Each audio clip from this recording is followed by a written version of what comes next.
우리는 지금까지 요한 1서를 배웠습니다. 우리는 오늘 요한 1서를 마치고 다음 주일부터는 요한 2서를 배우도록 하겠습니다.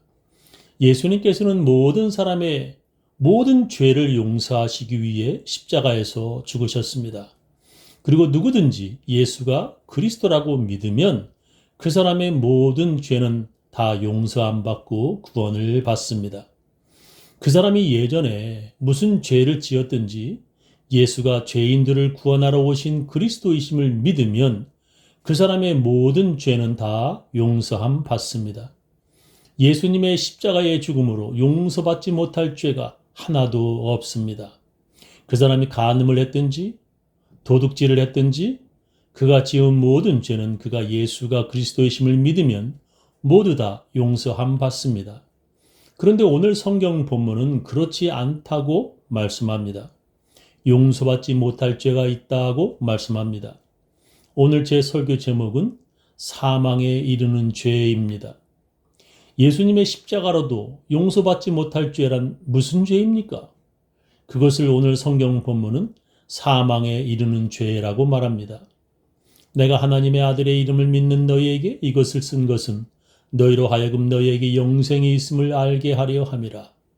그를 향하여 우리의 가진 바 담대한 것이 이것이니 그의 뜻대로 무엇을 구하면 들으심이라. 우리가 무엇이든지 구하는 바를 들으시는 줄을 안즉 우리가 그에게 구한 그것을 얻은 줄을 또한 아느니라. 누구든지 형제가 사망에 이르지 아니한 죄 범하는 것을 보거든 구하라. 그러면 사망에 이르지 아니하는 범죄자들을 위하여 저에게 생명을 주시리라. 사망에 이르는 죄가 있으니 이에 대하여 나는 구하라 하지 않노라. 모든 불의가 죄로 돼 사망에 이르지 아니하는 죄도 있도다 하셨습니다. 이것을 자세하게 말하면 이와 같습니다.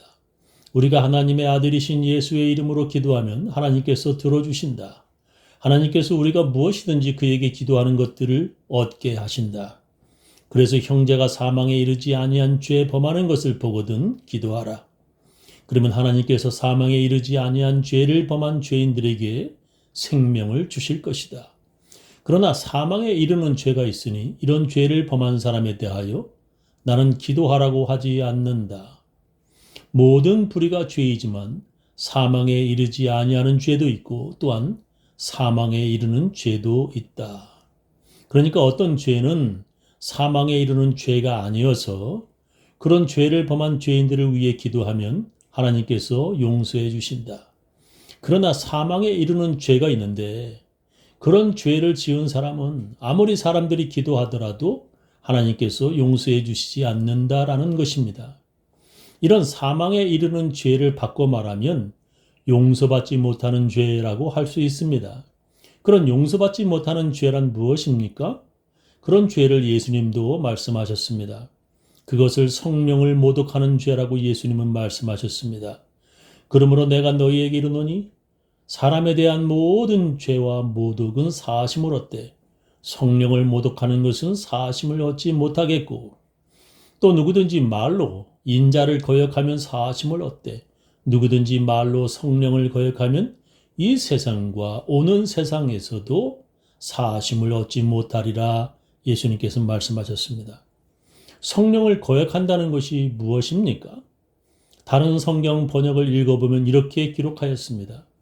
누구든지 나를 욕하는 사람은 용서받을 수 있으나 성령님을 욕하는 사람은 이 세대나 오는 세대에서도 용서받지 못할 것이다 라고 현대인의 성경은 번역했습니다. 성령을 욕하는 것은 어떤 것입니까? 먼저 예수님께서 이런 말씀을 하신 이유가 무엇인지 알아보겠습니다. 마태복음 12장에 보면 안식일에 예수님께서 회당에 들어가셨습니다. 회당 안에서 예수님은 한쪽 손이 오그라든 사람을 보셨습니다. 그때 예수님이 회당 안에 유대인들에게 이렇게 말씀하셨습니다. 너희 중에 어떤 사람이 양 한 마리를 가졌는데 그 양이 안식일에 구덩이에 빠졌다면 끌어올리지 않겠느냐? 사람은 양보다 더욱 귀하다. 그러므로 안식일에 선한 일을 하는 것은 옳은 일이다. 그리고 예수님이 그 사람에게 네 손을 펴라 말씀하셨고 그의 손은 곧바로 치료되었습니다. 유대인들은 안식일에 일하는 예수를 죽이고 싶었습니다. 예수님은 그곳을 떠나셨는데 수많은 사람들이 예수님을 뒤따랐습니다. 어떤 사람들이 귀신 들려 눈 멀고 말 못하는 사람을 예수님께 데려왔습니다. 예수님께서 그 자리에서 그 사람을 치료하셔서 그 눈먼 언어장애인이 말도 하고 보게 되었습니다. 그러자 사람들이 다 놀라 혹시 이분이 그리스도가 아닌가 말했습니다. 그러나 바리새파 사람들은 이 말을 듣고 이 사람은 귀신의 왕 사탄의 도움으로 귀신을 쫓아낸다 라고 말하였습니다. 그때의 예수님은 어느 나라든지 서로 싸워 갈라지면 망하고 그 어떤 마을이나 집안도 서로 싸워 갈라지면 오래가지 못한다. 만일 사탄의 도움으로 사탄을 쫓아내면 그의 나라가 설 수 있겠느냐? 내가 이런 놀라운 일을 하는 것은 바로 성령의 능력이다 라고 말씀하셨습니다. 그리고 나서 예수님은 성령을 거역하는 죄는 용서받지 못한다고 말씀하셨습니다. 그러니까 지금 이런 놀라운 기적은 사탄이 하는 것이 아니라 성령의 능력이라는 것입니다. 바리새인들이 지금 성령을 악령이라고 욕하고 있다고 예수님께서 말씀하시는 것입니다. 그런 자들은 아무리 같은 하나님을 믿는다고 할지라도 그들은 용서받지 못하는 죄를 짓고 있다고 예수님이 말씀하시는 것입니다. 성령이 예수님의 놀라운 기적을 통하여 하나님의 아들임을 증거하고 있는데 지금 그들이 성령의 일을 방해하고 있는 것입니다. 그것이 바로 성령 회방죄이고 성령을 거역하는 죄인 것입니다. 예수님이 하나님의 아들이고 그리스도라는 것을 성령이 증거하고 있습니다. 그러나 그들은 예수님이 하나님의 아들임을 믿지 않고 예수가 죄인을 구원하러 오신 그리스도라 믿지 않는 것입니다. 그들은 복음을 받아들이지 않는 것입니다. 그런 죄들이 바로 사망에 이르는 죄이며 용서받지 못하는 죄인 것입니다. 성경은 그런 자들에게 이렇게 말씀하십니다. 하물며 하나님 아들을 짓밟고 자기를 거룩하게 한 언약의 피를 부정한 것으로 여기고 은혜의 성령을 욕되게 하는 자가 당연히 받을 형벌은 얼마나 더 무겁겠느냐 너희는 생각하라 하셨습니다. 바리새인들이 그런 용서받지 못하는 죄를 지었습니다. 지금도 유대인들은 그런 사망에 이르는 죄를 짓고 있습니다. 성령은 모든 죄인들을 구원하기 위해 하나님이 그리스도 예수를 보내셨다고 증거합니다. 그래서 성령은 우리들이 지은 더러운 죄에 대하여 계속 지적합니다. 성령은 우리의 눈을 열어 우리가 어떤 죄를 지었는지 알아보게 하십니다. 때로는 우리가 아주 오래전에 죄를 지어서 기억하지 못했던 그런 더러운 죄를 성령은 보게 하십니다. 남들이 알면 부끄러워 머리를 들지 못할 정도의 우리의 지난 죄를 성령은 우리에게 드러내십니다. 그때는 우리가 회개해야 할 때입니다. 이와 같이 성령도 우리의 연약함을 도우시나니 우리는 마땅히 기도할 바를 알지 못하나 오직 성령이 말할 수 없는 탄식으로 우리를 위하여 친히 간구하시느니라 하셨습니다. 그때가 바로 성령의 도움받아 하나님의 은혜를 회복할 때입니다.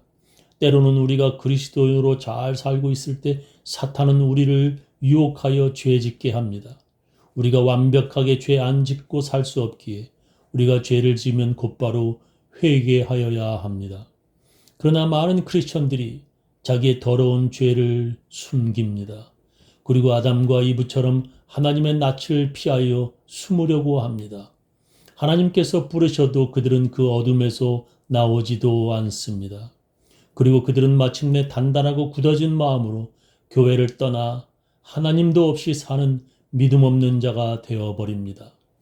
회개하라는 성령의 부르심을 거절하고 그들은 예수 십자가를 떠나 세상 사람처럼 살아갑니다.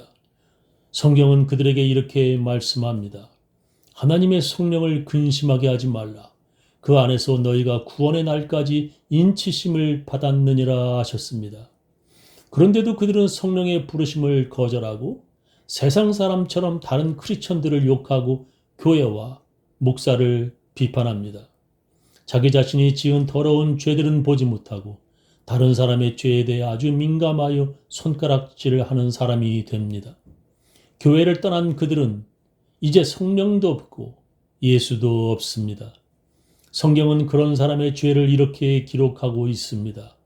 한 번 빛을 받고 하늘의 은사를 맛보고 성령에 참여한 바 되고 하나님의 선한 말씀과 내세의 능력을 맛보고도 타락한 자들은 다시 새롭게 하여 회개하게 할 수 없나니 이는 그들이 하나님의 아들을 다시 십자가에 못 박아 드러내놓고 욕되게 함이라 하셨습니다.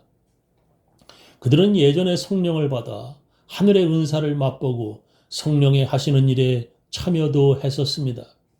그들은 하나님의 말씀에 은혜 받았었고 하나님의 나라를 사모했었던 자들이었습니다. 그런데 그들은 이제 교회를 떠나고 예수를 떠나서 자기는 마치 죄 하나 없는 자가 되었습니다. 그리고 그들은 교회 밖에서 교회와 목사에게 손가락질을 해대고 있습니다. 성령이 회개하라고 부르실 때 그들은 성령을 거역하고 다시 회개하지 못하는 자들이 되었습니다. 그런 자들이 바로 사망에 이르는 죄를 지은 자이고 용서받지 못하는 죄를 지은 자들입니다. 저는 예전에 어떤 탤런트가 TV에 나와서 자기는 이제 교회를 떠났고 예수를 믿지 않는다고 떠들어대는 것을 보았습니다. 그 사람은 저와 같은 연세대학교를 나온 유명한 남자 영화 배우입니다. 예전에 자기가 예수 믿었던 사람인데 교회와 목사들에게 너무나 실망하여 이제 교회를 떠났고 예수도 믿지 않는다고 TV에 나와서 말하였습니다. 또 어떤 가수이자 배우인 젊은 남자가 불교도인 여자와 결혼하고 나서 이제 자기는 크리스천이 아니라고 TV에서 말하는 것도 보았습니다. 그런 일이 바로 성령을 모욕하는 일이고 성령을 거역하는 일입니다. 이 세상 모든 사람이 다 죄인들입니다.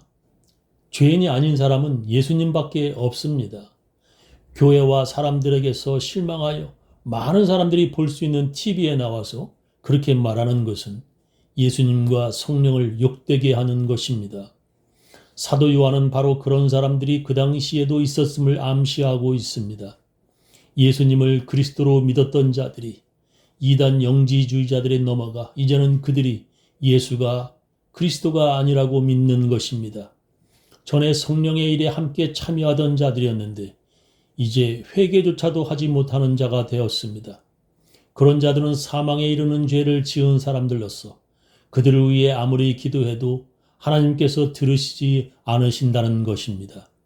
저는 우리 교인들 모두 그런 사망에 이르는 죄 짓지 말기를 예수님의 이름으로 축원합니다.